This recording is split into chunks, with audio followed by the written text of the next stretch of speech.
الجزائر كتحقق الانجاز المغرب في كأس العالم باحتلال ديالها المركز الرابع في دور المجموعات ادغال افريقيا. الصراحه هناك تطور ملحوظ للمنتخب الكونغولي، اخر دوره خرج بنقطه وهاد الدوره خرج بنقطتين، والدوره القادمه ما غيتالقش مع الاسف لكي يدخل التاريخ من ابوابه الضيقه. الكوتش حكيمي اش كتقول في هاد الانجازات المسبوقه وغير المسبوقه؟ مبروك المنتخب الجزائري، أول منتخب عربي يصعد للطائرة، وكل الدعم لخوتنا الجزائريين في هذه المنحة أو المحنة.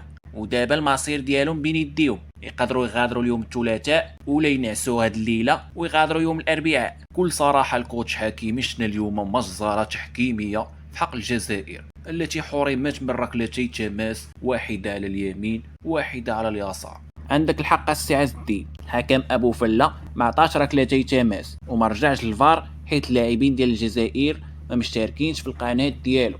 لو كان الكاف يديروا احسن رابعه، لان الجزائر قدمت مستويات كارثيه اللي تقدر تخليها ترجع للجزائر في اول طياره. واش تنقول لك السي عز الدين واحد الحاجه، لو كان يديروا حتى احسن خامسه غتجي الجزائر هي السادسه ما فيهاش شك. عندك الحق حكيمي. ودابا نربطوا الاتصال بالزميل ديالنا امرابط. كي دايره الاجواء عندك امرابط تما؟ السلام عليكم، هي الاولى. انا كنتكلم معكم من وجده. اش غنقول لكم، الناس هنايا في وجده راه كتشكى، ما بغاش يجيهم الناس، كيسمعوا اصوات غريبه ومحزنه كتجي من الضفه الاخرى، والسلطات المعنيه قررت دير غدا يوم عطله باش الناس تعوض النعاس ديالها، وهذه بادره طيبه الصراحه. جانا خبر عاجل من الجزائر، ارتفاع مهول للاسعار ديال كنينيكس. وغدير لاباس هاد الشركه ديال كنينيكس؟ بطبيعه الحال غدير لاباس. عندنا واحد التصريح تقال قبل المباراه ديال المغرب والكونغو. هاد السيد هذا قال الا ما ربحاتش موريتانيا نحبسوا البالون في هاد البلاد ونديروا شي حاجه اخرى.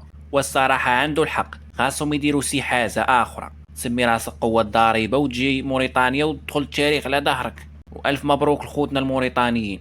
وعندنا واحد التصريح اخر ديال واحد بوراس قال لك تلعب المغرب ضد والو سيبورتي والو.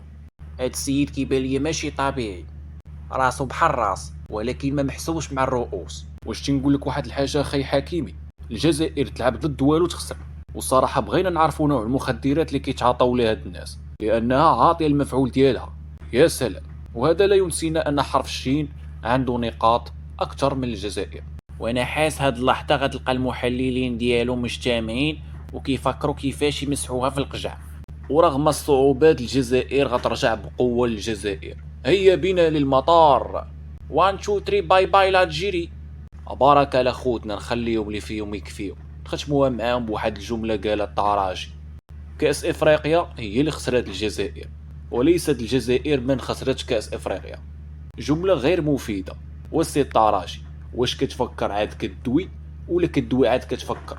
والله يستر العيب.